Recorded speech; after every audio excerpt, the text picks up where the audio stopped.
Hello there and welcome. I'm Bob Proctor, the chairman of the Life Success Group of Companies. And I want to congratulate you for taking part in this program, Thinking into Results. You know, you probably think this just has to do with your work, but it really doesn't. This has to do with your family. It has to do with your social life, your health. It has to do with your life. I began studying this material close to 50 years ago. My life has changed so dramatically. I live in a healthy body, I'm happy, I'm wealthy, I have friends all over the world, and I have business all over the world. And it's all because of this material. You have absolutely no idea where this is going to take you. And when we talk about results, let's understand this. It's what we think that ultimately manifests as results. And that may seem like a bit of an exaggeration or maybe even a fairy tale to you at this point. But as you start to study it, you're going to realize it's not an exaggeration and it's not a fairy tale. It's real.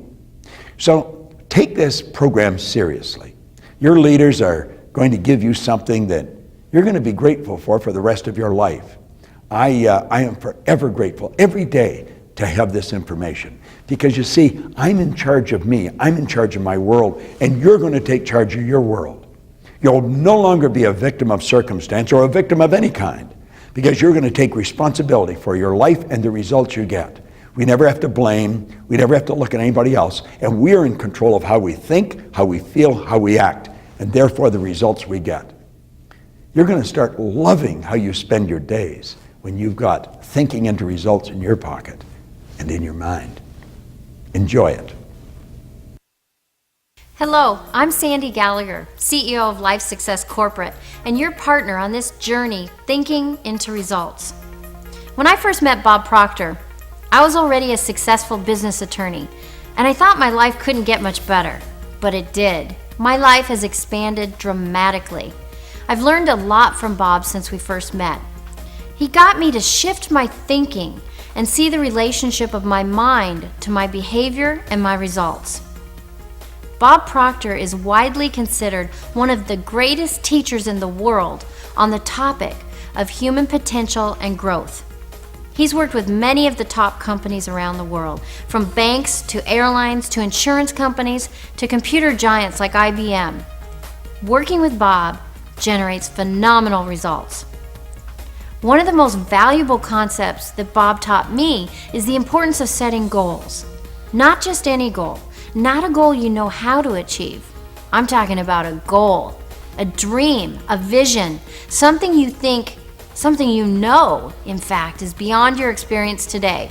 Because the true purpose of a goal is to help you grow in your awareness of yourself and of your team. What are your dreams? What are your aspirations? What are your goals? Let's see how you can begin thinking in a new and powerful way and begin discovering your true purpose in life. Are you ready?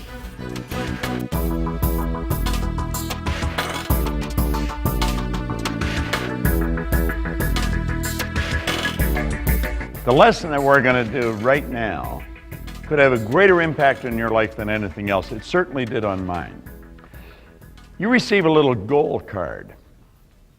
This is where you sit down and write out what you want on a card. And then you carry it loose in your purse or your pocket. Now on one side we've got here, change is inevitable, but personal growth is a choice, and it is. Do you know that you could wander up and down the streets of any city, anywhere in the world, and ask one person after another, what is their goal? And they'll look at you, and odds are pretty good they'll say, what do you mean? And if by chance you find someone that has a clearly defined goal, ask if they've got it in writing. And again, odds are pretty good they won't. If you decide what you want, and you write it on the card and you carry it with you, I guarantee you it must happen. It absolutely must happen in your life. Now, why do we have goals? See, the average individual would say we have a goal to get more. You know, get a better house, get a bigger house, get a boat, get more money. No. That may be a result of the goal. You may, accumulate more in your life and nicer and better things. But the real purpose of a goal is to grow. It causes you to draw something out of yourself that you didn't even know was there.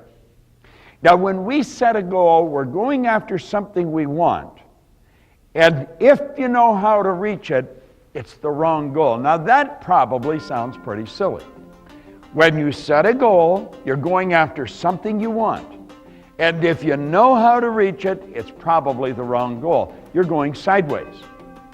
I always mention that goals fall into three categories. I refer to it as A, B, and C. A-type goals are doing something you already know how to do. And I use an example in a program that I wrote about a young man that came to me and he asked me if I'd talk to him about his goal. And I said, sure, what's your goal? He said, I want to get a new car. And I said, well, that's okay. I said, what kind of a car do you want? He said, a new Pontiac. I said, well, Pontiac's a nice car. I've had a Pontiac. And I said, what are you driving now? And he said, a Pontiac. Really? I said, how long have you had it? And he said, 4 years. I said, how old's the Pontiac? He said, 4 years old. And I said, then what you're telling me is that you have had a new Pontiac that you bought 4 years ago. You bought it new. He said, that's right. And I said, that's not a good goal, because you've known for 4 years how to do that. There's going to be no growth attached to it. Now, that doesn't mean you shouldn't get a new Pontiac, but it would not constitute a goal. A goal is something that you're going to go after you've never done before. Now, when people move away from A-type goals, they generally go to B-type goals. And that's where they sit down and they gather all the information they've got, all the resources they've got, and they say, if all these things happen, then I could accomplish this. And they make a plan. They've got an absolutely beautiful plan. They've got the plan, and if all these things happen, then I can accomplish this. This is what they think they can do. You see, the A-type is what they know they can do. B is what they think they can do. Now, do you know that there's no inspiration in going after something like that? Absolutely none. And if you're going to really accomplish something, you're going to have to be inspired. You're going to have to pull on something that you haven't pulled on before. I mean, it's going to have to come from inside. See, people go after B-type goals, they get going, and they get bored, they're not inspired, and so they quit, they give up. Now, the C-type goal is wants. And what you want, I'm talking about what you really want. Most people say, I don't know what I want. I don't believe that. I think you do know what you want. I think you're rejecting it before you give it any serious thought. To decide what you want, you've got to sit down and totally relax. And then you have to let your imagination wander. When you're going after wants, you're dealing with fantasy. See, the one, you're going after what you know. The other one, you're going after what you think you can do. And the wants is fantasy. Now, we have been conditioned as kids that fantasy is just for little kids. You don't fantasize. You've got to know how things are going to happen. But you see, you and I are the only creature on the planet, so far as we know, that can fantasize. Ed Hillary fantasized that he would stand on top of the world and he climbed Mount Everest. The Wright brothers, a couple of ordinary bicycle mechanics, they fantasized they'd introduce us to a new kingdom, and they did. Now think of this for a moment. What do you fantasize? See, as a little kid you could fantasize, and your mother and dad let you do that because it got you out from under their feet. You'd sit down in front of the kitchen cupboards with pots and pans, and God knows only what you did with it. But then you went to school. Bob, pay attention. You see, your mind's wandering. Will you quit looking out the window and listen to what I'm telling you? And you see, we'd get punished, and pretty soon we stopped fantasizing. We put our imagination away, and we stopped using it. Do you know, Napoleon Hill said the imagination is the most marvelous, miraculous, inconceivably powerful force the world has ever known. Don't you find it strange that we have great, huge companies, big multinationals, with small creative departments? We have people wandering around saying, well, I'm not really creative. Writers are creative, musicians are, but I'm really not creative. Everyone is creative. Creativity comes from the root creator, which is within. Everybody's creative. It's a matter, are you expressing your creativity? Well, don't let people steal your dream. When you sit down and decide what you want, you won't know how you're going to get it. The fun is in finding out how you're going to do it. When I set a goal, if it doesn't sort of scare me, I know I'm on the wrong track. See, if you know how you do it, you're going to go sideways. You've got to build a fantasy. You take the fantasy and you move it from fantasy to a theory. You keep playing with it. And you go from fantasy to a theory, and you take and you build an image, and just follow the pyramid that we've got here for you, and you turn it into a theory. Now that is when we're giving our fantasy some serious consideration. We're starting to use our reasoning mind, and we're starting to give this some serious thought. Now before we can turn the theory into a goal, we have to ask ourselves a couple of things. Am I able to do this? Am I able? Well, if we believe everything we've been taught by both science and theology, the only two sources of reference we have to go to, we have deep reservoirs of talent. We have infinite potential. Absolutely, I'm able. I don't know how, but I'm able. The second question we have to ask, am I willing? Am I willing to pay the price? Am I willing to do what I have to do to get to where I'm going? See, Ed Hillary had to go to Nepal in 1951, in 1952, and 1953. No one had ever been to the top of Mount Everest. Everyone in the world told him it couldn't be done. Anybody that tried died. But he kept going back. He was willing to do whatever was required, and he got to the top of that mountain. Have you any idea how those two young bicycle mechanics, the Wright brothers, were ridiculed? Told to quit wasting time? Have you any idea how many times people laughed at Edison when he said what he was going to do? He was going to make this incandescent light. Do you know he failed about 10,000 times? He was willing to do that. See, failing at something doesn't make you a failure. You're only a failure when you stop. You could ask, am I able to do this? Yeah, I'm able. Am I willing? Yeah, I'm willing. I am willing to pay the price. At that second, your theory turns into a goal. Now, as you get emotionally involved in the goal, you're going to find that your emotional involvement is going to change your behavior. Yet you're going to find as your behavior changes, the results start to change. And your theory turns into a fact. And once you reach the goal, it turned into a fact. That puts you in a position to build bigger and better fantasies. Now, let's back up a bit. How do you decide what you want? See, that's a pretty big idea. You've got to sit down as an individual and start writing all your wants down. Make it a shopping list. See, I think there's two goals people should have. They should have a personal goal, and then they should have a corporate goal. You might want to sit down with your peers in your department and say, what could we accomplish in this department? It could be the sales department. It might be, as a group, collectively, take the sales to a point that would shock the executives in the company.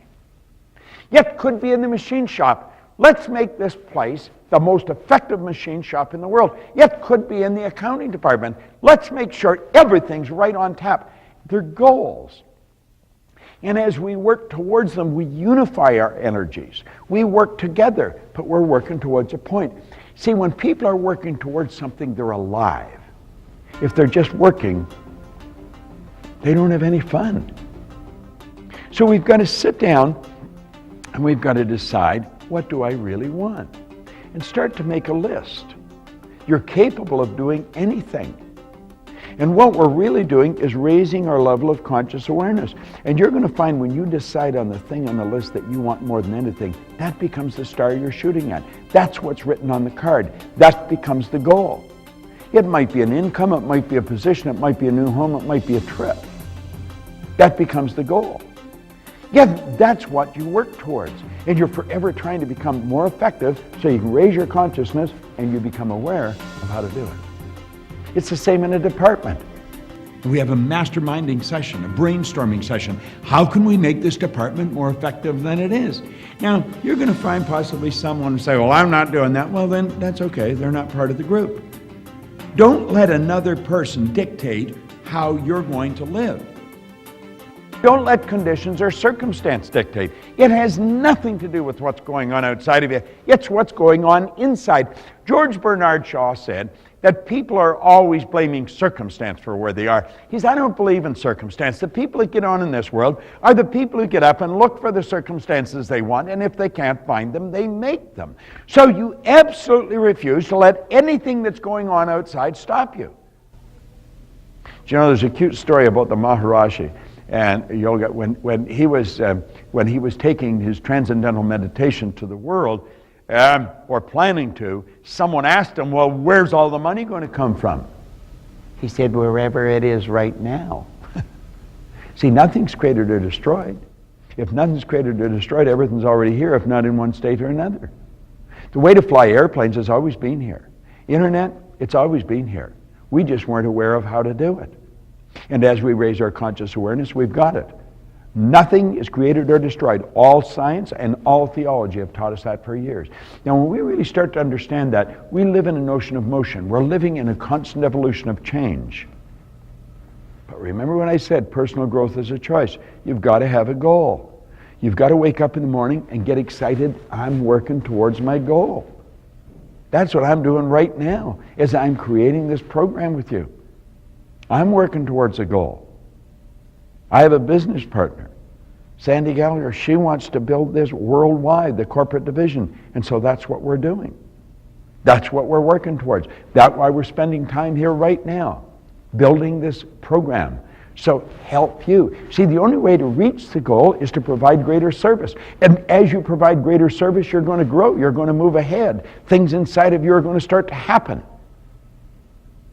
An individual that doesn't have a goal is lost. They don't know where they're going. Can you imagine going on a trip and you don't know where you're going? Somebody say, well, where are you going to go? I don't know, west. Where? I mean, you could be going around the world and just going around the world and around the world. Well, where are you going? I'm going west. Well, when you get there, you still can go west. Imagine driving out of your driveway. You've got no destination. Which way would you turn? You see, we're goal-seeking organisms, every one of us. Have you ever watched a little baby? The baby's goal is to walk. It falls, it bangs its head, it cries, it bleeds, but it doesn't stay down. It gets up and it gets going. And pretty soon it's, look, Ma, I'm walking. Then they get on a bike.